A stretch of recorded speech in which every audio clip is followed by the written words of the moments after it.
Hi, Bob. How are you doing? I'm doing well. I should introduce us. You are Franco Pavoncello. Have I pronounced your last name or even your first Yes, correctly. name? Franco Pavoncello, yes. Actually, that sounded different from the way I did it. That sounded better. That sounded better. But thank you for being so generous. My pleasure. So you are a political scientist at the John Cabot University in Rome, and also, for that matter, you're president of the university, as I understand it. Is that right? Yes, I wear these two hats, so to speak. Okay. So I do both things, yes. Okay. So if the daughter I have who's in high school wants to go to the John Cabot University in Rome, and I want to pull some strings and get her in, you are the person I should be nice to for the next well, half hour. this is this is where you can find me, basically. Okay. I'm going to be as nice to you as possible. So I guess the reason we're talking is because of this the Euro crisis. You've written about the Euro crisis. Actually, you wrote a piece earlier this year in the American Journal World Affairs. Yes. And you know, this is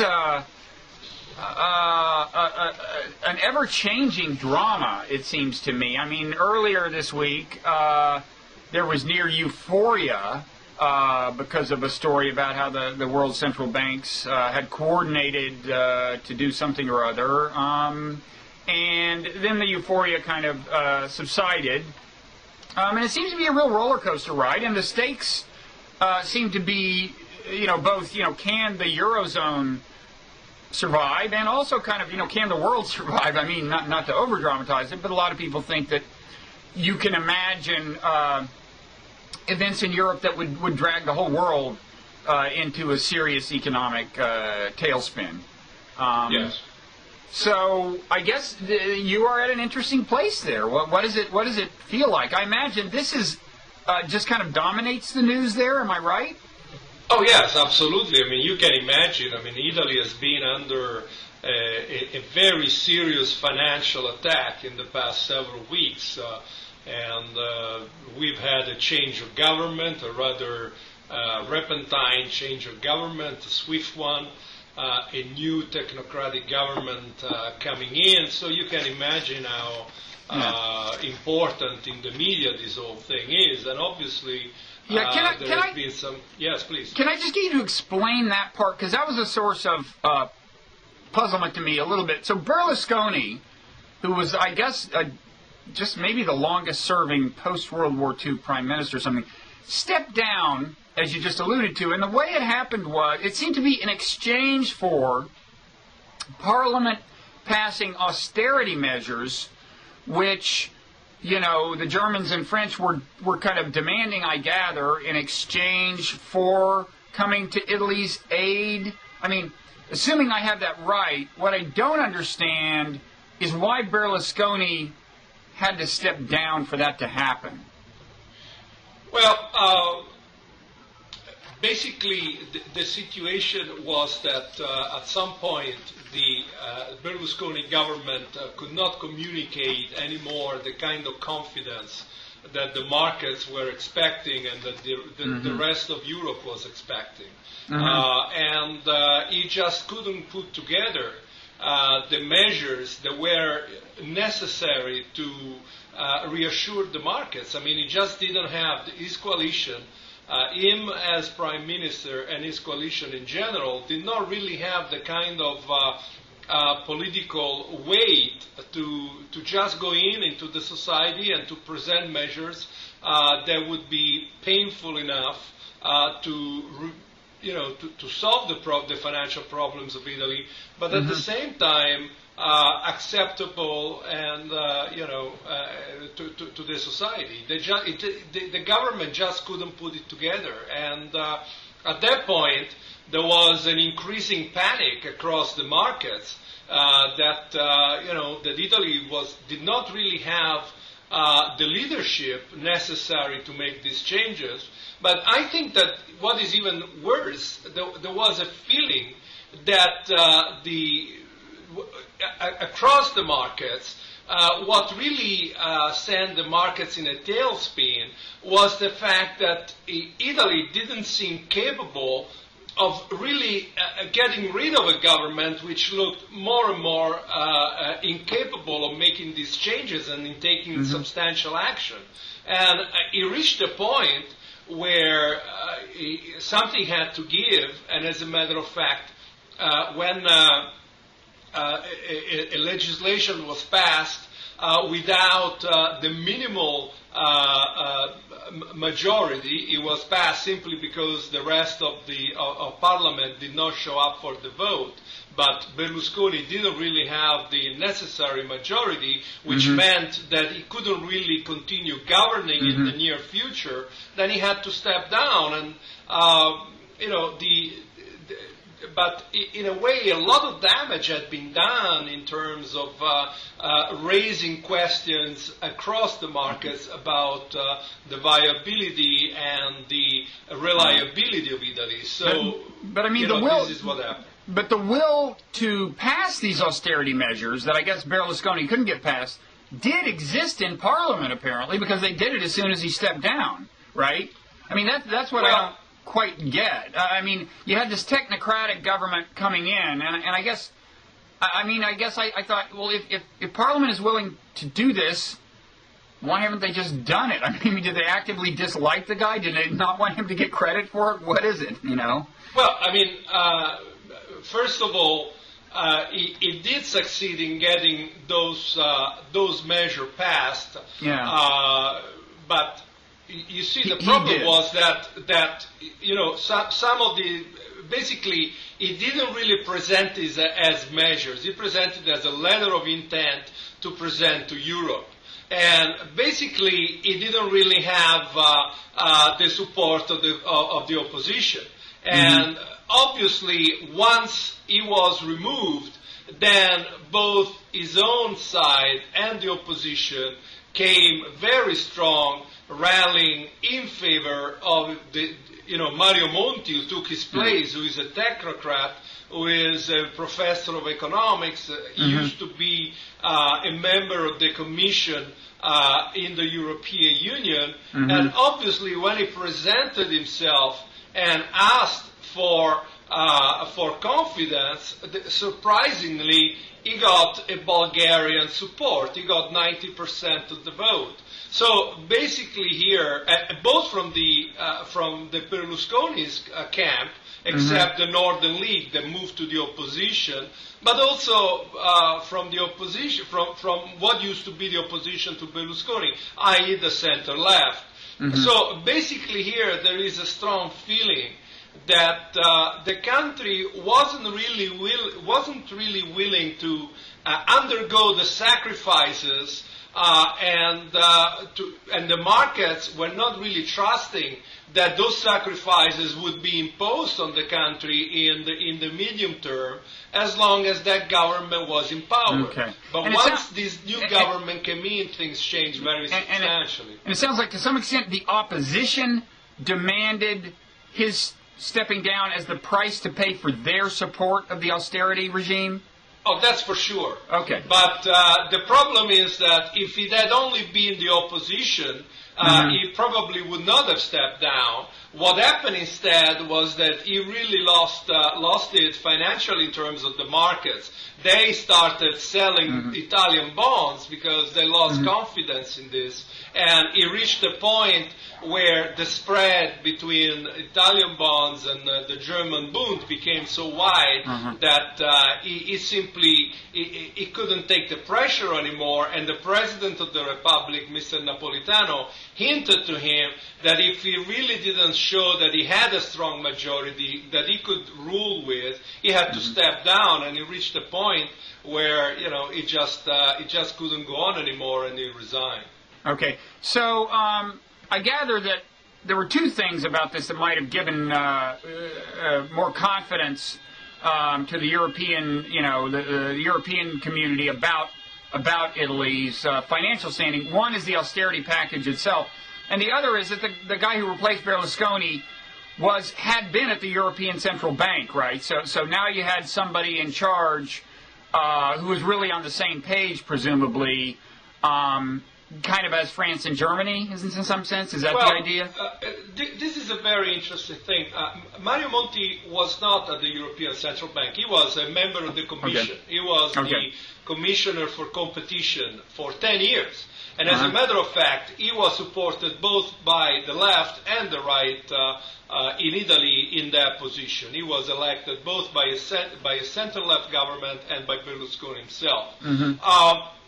But basically what is very interesting here is this paradox where Italy, that while Berlusconi was still there, was really treated like some kind of an argument for jokes. And there was this very embarrassing moment when Merkel and Sarkozy were giving a joint press conference, and they were asked if they trusted the Italian government, and they started laughing at each other. And then they had to say, no, we weren't really laughing or whatever, but you can imagine how embarrassing that was. But so suddenly we moved from a situation where this was the status of Italy, where suddenly with the arrival of Mario Monti, who is a well-regarded economist who has worked for Goldman Sachs, is on the Trilateral Commission, he was a commissioner, suddenly he started talking to Merkel and Sarkozy and interact in a triangular fashion right away, and obviously he knows a lot more about the euro from a technical point of view than either of them. So if you add to that the fact that there is another Mario who also happens to be Italian, who is Mario Draghi, who has become the governor of the European Central Bank, then suddenly you have these two Italians who have sort of jumped to positions of leadership in what appears to be a rather complex game on how to resolve this crisis. But what is important to understand is that Italy can play a really pivotal role, because Italy is not Greece. Right. If Italy fails, the euro will go. Right. There is no way that a country of these dimensions can collapse financially and the euro survive.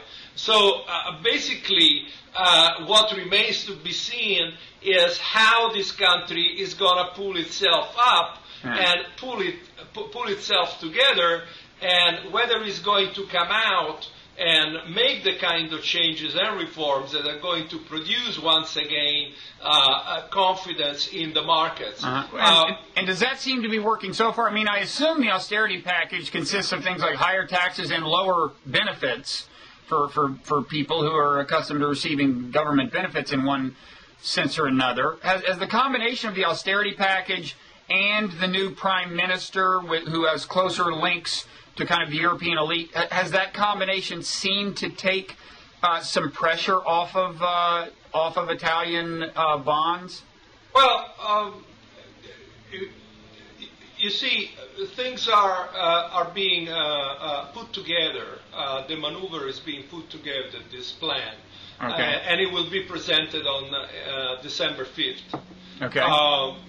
Now, the big problem of Italy, what we must understand is that the big problem of Italy is not really the deficit, the government deficit. As a matter of fact, the primary deficit, the primary accounts of government for Italy are positive. It becomes a deficit only if you include the interest that they have to pay on debt. Okay. The two big problems that Italy, actually three big problems that Italy had, were that Italy has a huge debt. It has 120% of the GDP in public debt. But the other very, very serious problem, which is the second leg of what Mr. Monti has to address, is that Italy hasn't really grown for the past 10 years. And this is a very serious problem, because the lack of growth, the negative or close to zero GDP growth creates all sorts of problems when you have to repay debt. Mm-hmm. And that is the second major issue that Mr. Monti has to address. And you see, they are doing this, on the one hand, by increasing taxes, by reintroducing probably a tax on the first home that was taken out by Mr. Berlusconi, by trying to fight tax evasion, which is really tremendous in this country. It's about 30% of the GDP and a very, very serious problem. But at the same time, what they really need to do... Wait, 30% of GDP or 30% of the revenues that are supposed to be... 30% of the GDP. Wait, I mean, the black economy, economy... I see. Is, that percentage of the economy... Undeclared economy is about 30%. And taxes are evaded accordingly, as you can imagine. Okay. So we are talking about a huge sum of money, billions of euros, that if brought back would really make a huge difference for the accounts of the state. I mean, you would have an immediate solution of the problem right there. The problem is that you're talking about, a vast tissue of small companies that don't declare taxes, that declare less than they should. Then you're talking about organized crime, crime in general, which is also a big chunk of all the money that is being exchanged. So they are introducing new measures to fight this phenomenon by, for instance, limiting the amount of money you can pay cash. They're thinking of reducing that amount of money to €300. You can't pay more than €300 cash. You have to use some kind of, plastic or checks or something that can be reconduced to the person who makes the payment. Now, at the same time that they're trying to increase their revenues, they really have to jumpstart the economy, and they are starting to think of many ways to do so.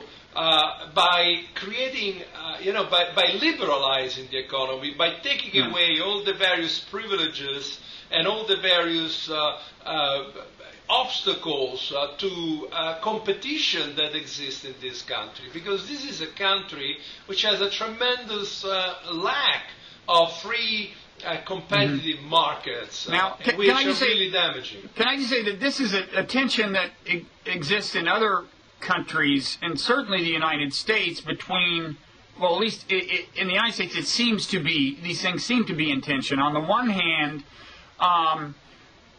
addressing, well, in our case, it's a budget deficit, as well as a heavy debt. In your case, it's just debt, but in any event, solving that, tends to involve things like reducing government spending, increasing taxes. On the other hand, we need to stimulate the economy, which traditionally can be done more by reducing taxes and increasing government expenditures. And in the case of America, there seems to be kind of no way around that. I mean, maybe what you're saying is that in Italy, the economy is so far from a true free market economy. In other words, is so constrained by maybe what a lot of people consider excessive regulation, that that you can resolve the paradox in a certain sense by just freeing up the economy. Is that the idea? Yeah, I think that you really hit the nail on the head, in the sense that the labor market is really blocked. In Italy, you cannot fire. If you are in a company with more than 16 people, 16 people, you cannot fire. So basically, you can't fire. Wait! You can't fire anyone ever, or no? You can't lay off people. You can't lay off people with more than 16 people. Wait. So once you're working at a company that has more than 16 people, you have guaranteed lifetime employment? Yeah. Oh man, you guys have to change that. After 3 months, and Franco, that's crazy. That's crazy. You have to change that. That's very nice if you're looking for tenure. Yeah, that's the only place. The only place in America, I think, that you get that is in universities. See, well, I mean, but certainly not after 3 months, right? not after 3 months. No. But this is the rule, and although things are changing, that is still very much the rule. And you see, what happens is that the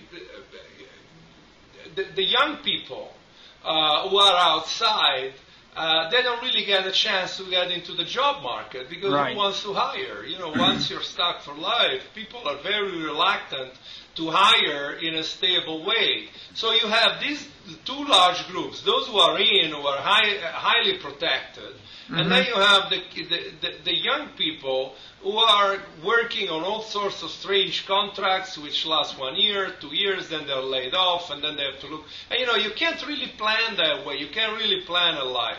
So people are saying it would be much more logical to create some kind of flexibility with some kind of social protection once you get fired and once you get laid off, because then the companies would find it much easier to hire because they know that if things don't work out, they can look for somebody else and you can move on. Right. So, but that is only one aspect. You know, then there are professional orders like the lawyers, the notary public. There are all sorts of constraints to enter professions. There are a lot of privileges in the Italian society of groups who enjoy those privileges. And this is really the central element of what we are seeing today in Italy. What we are seeing is that people who kind of tolerated that situation because, after all, everybody was doing well and somehow, getting along, has reached a point where people are saying, wait a second, politics is too expensive, politics is too inefficient, bureaucracies is too inefficient, there are too many strings attached. Whenever you want to do something, you have a bureaucracy you have to deal with. You have a labor market which is very, very rigid. You have services that don't really function. And then in many areas you have another big problem. There is a huge element of corruption, but you also have a very strong presence in many areas of organized crime. And I've heard that about Italy. Yeah, it's not difficult to hear about that. But what happens at the end is that you don't really have foreign investment willing to go in and put money in.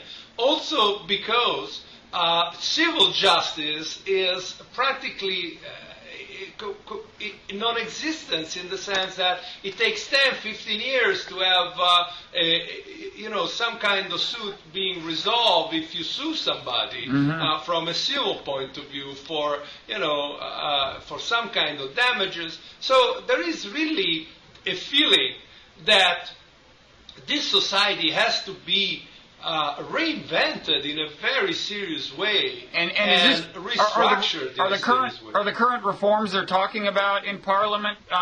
They really seriously address this stuff? I mean, there's a chance that people could lose this lifetime guarantee of employment? Well, they're starting to talk about that. They're starting to talk about introducing a new contract for young people that would give more flexibility, that would give them some kind of hope of a stable employment. Obviously, the flexibility of the job place clashes with the trade unions that are very, very touchy when it comes to this. Right. I was going to say there must be significant opposition to this kind of reform. I think that this specific issue will not be dealt on right now by the government, but they will certainly deal with very important issues, like, for instance, they will push up the pension age. They're thinking of pushing it up from 40 years to 41 or 42 years. And that will really have a very serious impact of several billion euros on the budget. Plus, wait, what is the pension age right now? Well, the pension age, you need to have 40 years of contributions. You have to be paying 40 years of contribution, and they're thinking of pushing it up to 41 or 42. And that obviously is generating a tremendous opposition among the workers, among the unions. But you see, the mood now is obviously, because of the financial difficulties Italy is facing, I think that there is a very strong feeling in this country that Mr. Monti has to be given the possibility of enacting his plan, of implementing this plan, which is going to be hurting both sides of the spectrum. It's going to hurt the rich people because they are going to have to pay more taxes, but at the same time, it's also going to hurt the workers because, you know, their pension is going to come later. So there is a feeling that this plan that will be revealed presented on the 5th will really hit both sides of the spectrum, and this might, at the end of the day, make it more palatable, more acceptable across the spectrum. So my personal feeling is that when it goes into Parliament, it will be approved by the majority of Parliament simply because the alternative is bankruptcy for this country. You know, Italy is right now paying about 7.5% for 10-year bonds, and that is an unbearable level of rates of interest to pay. And I can only imagine what would happen if that government plan were not accepted. I mean, this is unthinkable. But at the same time, there is something deeper that is going on here. There is a feeling that this is a very important opportunity for Italy and for Italians to start anew with a new way of trying to build a state, a society that is fairer, that is more transparent, that is more efficient, and that really kicks in once again the kind of forces that produced growth in the 50s, in the 60s, when this was a very dynamic country, and which had a passion, a hunger that is not being felt right now. There has been this period for the past 20 years, and certainly since the entrance of Italy in the Euro, there has been a period in a way in which I always say it feels like Italians went on vacation. They felt like, well, you know, we are now in the Euro. They're going to make decisions in Frankfurt. We don't really have to worry about ourselves. So you mean there's a sense in which the Euro actually insulated you from the pressure to implement the kind of reforms you're talking about? I mean, was that just a psychological thing that people thought, oh, okay, the Euro will take care of us? Or was there actually a material sense in which being in the Eurozone, part of this unified currency, insulated you from economic forces that otherwise would have encouraged you to reform? Well, let me first of all say that it wasn't just an Italian problem. It insulated everybody who entered the Euro, from Greece to Portugal to Spain. And the issue is very simple. All of a sudden, Greece and Italy could borrow money at the same rate of Germans. So basically, you could go out and get money with a non-existent spread, non-existent difference in terms of interest rate, and you were given, you know, where you were using the euro as your currency. Now, do you mean the governments could borrow money, or individual Italians could borrow money at the same rate? Well, the banks could borrow money. The banks could. You know, the government could borrow money. The Italians' government could issue bonds, which are practically at the same value of the German bonds. Well, and yet, but that doesn't seem to be an inherent feature, because right now the interest on Italian bonds has gone up relative to German bonds, right? Yeah, but that is exactly what I'm saying. After the arrival of the euro, there was a feeling, a generalized feeling, that what was happening in individual countries didn't really matter anymore, because they were running the euro in Frankfurt and they were running the monetary policy there. The problem was that still individual governments were running their fiscal policy, and individual countries were controlling their financial institutions. So what happened at the end of the day was that these financial institutions were lending money left and right, were creating bubbles, like for instance the housing bubble of Spain, or going into this craziness of lending money out, and or paying inflated salaries to government workers like Greece did. And all of a sudden, when after the crisis of liquidity, the subprime crisis of 2008, all of a sudden people started questioning this policy and started asking themselves, well, you know, are we going to give the same credibility that we give the Germans also to the Greeks or to the Spaniards or to the Italians? And when they started looking at the accounts and the kind of debts and everything, well, and the kind of indebtedness of the banks and the way the banks had given out money to finance and the suffering of the credits of the banks from the people they had given money to, well, the markets all of a sudden say, you know, gee, we are facing a tremendous crisis, monstrous crisis.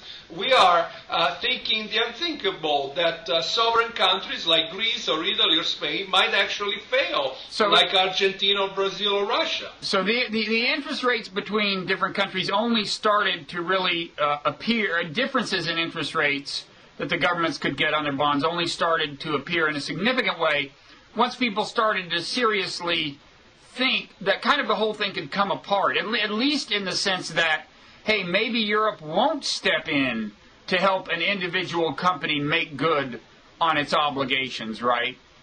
Well, previously the assumption had been that it was all for one and one for all. Yeah, I mean, the feeling was that that the system didn't have the kind of fail-safe systems that could protect countries from getting in a situation where sovereign risk would appear. And just to give you an idea, only 3 months ago, the 10-year Italian bond was 4.5%. Now it's 7.5%. And you can see what the perception and psychological perception does. It almost doubled in 3 months. Yeah. Now, there are some people who think that the only real solution, at least in the short term, is for the European Central Bank to act like America's central bank, and if necessary, just print as much currency as you have to print to address the interest rate problem. Have I got that right? That's one approach that people are advocating, and the Germans are resisting? Well, that is one approach in the sense that people are speaking about euro bonds, and they're saying, you know, it doesn't make any sense if you have a single currency for Europe not to issue euro bonds that will cover everybody. And certainly that is part of the discussion, but equally important is what Chancellor Merkel has been saying is, before we start considering this kind of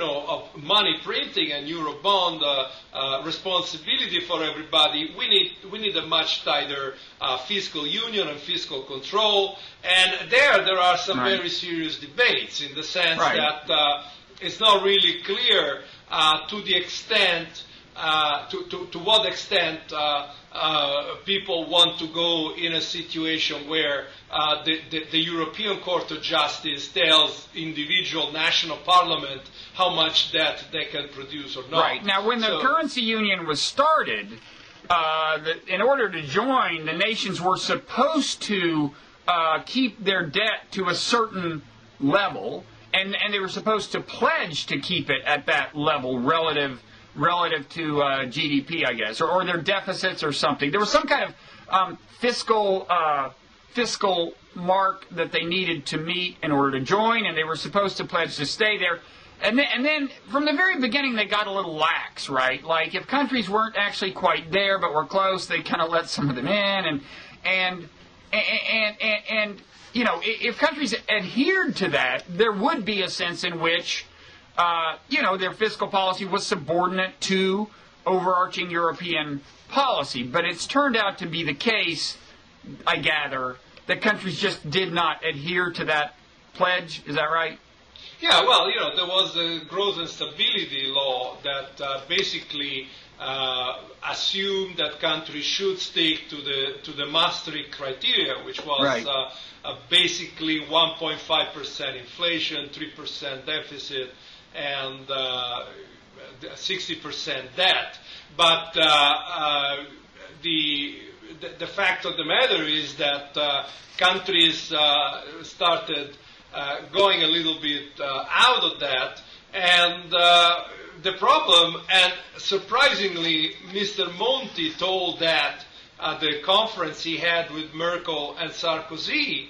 He basically told the Germans and the French that they had that problem, and they decided to look elsewhere when they had that specific problem, and that started creating problems. Mm-hmm. But you see, the fundamental problem here is also is not just that countries did not adhere to this criteria.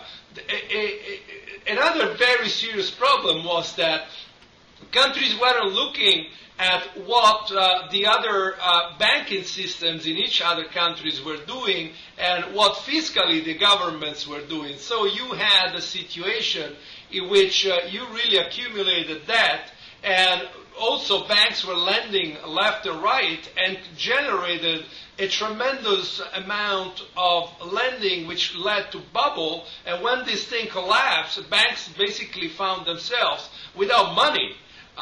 Which is exactly what the system addressed yesterday in terms of trying to solve this tremendous crisis of liquidity that European banks face. Okay, so let me make sure I've got the one issue clear. So the Germans are saying, look, if you want a European central bank that will act, that will bail you out by printing more money, you need to subordinate yourself to centralized European authority in another sense, on the fiscal level, and give a centralized European authority, I guess, the power to actually, limit your own government's spending or dictate, tax rates or something, right? Are the Germans actually putting it quite like that?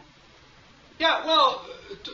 Basically, yes, and there is an argument going on these very days with France, in which the French are saying, well, we're not really going to go for the European Court of Justice telling a national parliament what to do in that sense, because it would be too much of a loss of sovereignty. But, what is interesting is that yesterday in Financial Times, a leading American economist came out and basically said that Italy has the task of saving Europe.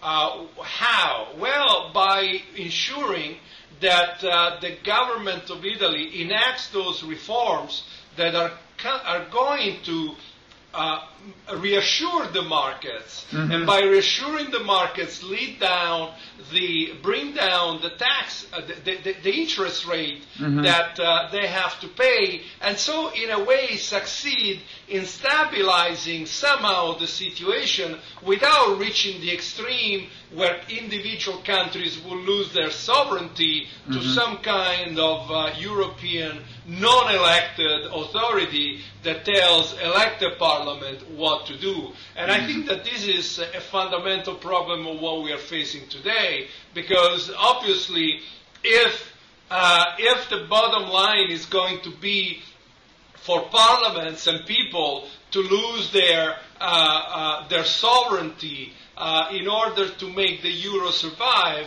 I think we're going to have a very serious problem here, because many people feel that a lot of Europeans are not ready for that. At the same time, I don't think that the Europeans are ready to take the baby and throw it away with the bath with the bath water, because you don't throw away 60 years of hard work in building something that, in a way, was the redeeming factor for post-war Europe, especially for countries like Germany and to an extent Italy, that found themselves after the war not only with the material devastation, but also with a moral, national devastation of values, and really looked at Europe as a way to resurrect the destruction of Nazism and fascism. And I don't think that people want to go in a situation where they throw away this architectural work that they've done and go back to the kind of nationalistic, protectionistic, and very, very dangerous border customs war that might appear once again once this single currency and the European Union are put on the demise. Well, this leads to my final question, actually, and leads into it very directly. I mean, as you pointed out in the past, the original, if you look at how the European Union evolved, from the European coal and steel community, whatever it was called, right after World War II, to the European community, to the European Union, and ultimately a currency union. From the beginning, the rationale, as you've noted, was not economic so much as political. The idea was, after World War II, how do we intertwine European countries so closely economically that they won't have another war? And I think you'd have to say it has largely succeeded, and what you've just expressed is the fear that if the whole European project does come unraveled, you could see a return to violent nationalism and so on. On the other hand, it seems to me that the European community, this problem we're talking about, is in some ways fostering international strife. I mean, for example, I'm sure that there are people in Italy who are saying, not only do we not like some of the reforms, some of the austere reforms Parliament is talking about, we don't like the idea that they're really being imposed on us by foreigners, by French or by Germans. I'm sure there's some of that kind of international tension. And then more broadly, what we just said, that we may be at a crossroads where where for the project to survive, it may mean, at least some people think it will have to mean, that individual nations actually sacrifice some of their policy, more of their policy-making sovereignty to a centralized Europe, and that, of course, will inevitably breed some resentment in these countries. That is, again, resentment against other nationalities, right? So, in a sense, isn't the project starting to foster some of the kinds of tensions that it was originally designed to subdue? Well, let me say, first of all, that the kind of resentment to outside forces varies. I'm sure that if you were to look take a poll and ask that in Greece, you would have a lot more resentment than you have in Italy today, because Italians right now, I believe, are well aware in a very large way that a lot of the shortcomings were produced internally. But basically, the fact that you do have this kind of tensions created by these economic difficulties is really a vindication of what the founding fathers of the European Union really wanted to do, which was to make sure that economic tensions and tensions of control of economic resources would not lead to the kind of bloodshed that we had in the first 50 years of the 20th century. And you can see very clearly that already something as benign as what we are seeing today, because compared to what we saw in the 30s or 40s, this is benign in terms of economic confrontation is generating animosity. So one can only imagine what would happen should this architecture fail and countries go back to the kind of disastrous customs war, and not to speak about the devaluation. Some people are predicting, should the euro collapse, a 60% devaluation for some of these countries. Right. I mean, the damage, the social damage being produced would be tremendous, and really would have tremendous consequences for the involved. Although I gather it is true, as long as we're talking about the 30s, that in Greece at least, and maybe in Italy, I don't know, the economic pressures, and I think to some extent the international resentments, have given some energy to fascist parties, right? At least in Greece, and isn't that right? Yeah, well, certainly in Germany. Hitler was certainly the creature of but I mean reparations. now. I mean now in Greece. You mean now in Greece? Right. Well, you see, this is surprisingly little, the reaction that you see. And in Italy, it's amazing. You don't really have it. All you have is the Northern League that has moved to the opposition, but you don't really have a movement in Italy that says, let's go nationalistic. Paradoxically, those movements, and maybe not paradoxically, understandably, you have much more of those movements in the rich countries that have to foot the bill, rather than in countries like Italy or Greece that are on the receiving end of all of this. Well, that kind of makes sense. Just out of curiosity, this really will be the final question. If the Northern League ever did succeed in seceding and creating their own nation within in northern Italy, would it be their aspiration to remain a part of the European Union and part of the European currency? Well, that's complex in the sense that they have changed their own opinion about that. At first they were pro-European, then they started raising some very serious questions. But at the end of the day, the chances of the Northern Union, of the Northern League, succeeding in bringing the Padania, the area that they argued that is a national ethnic group, a very clear defined area, the chances that they have of succeeding from Italy are equal to the chances that New York City has of succeeding from the United States. Yeah, well, that's not going to happen anytime soon. Okay, so it sounds like the good news from your point of view is whatever tensions have been created by this, they are arguments about policy, and that's different from bombing people, and so and that's better. And I guess you hold out some hope that's the way it's going to stay, and one way or another, they're going to keep the union together and the currency intact.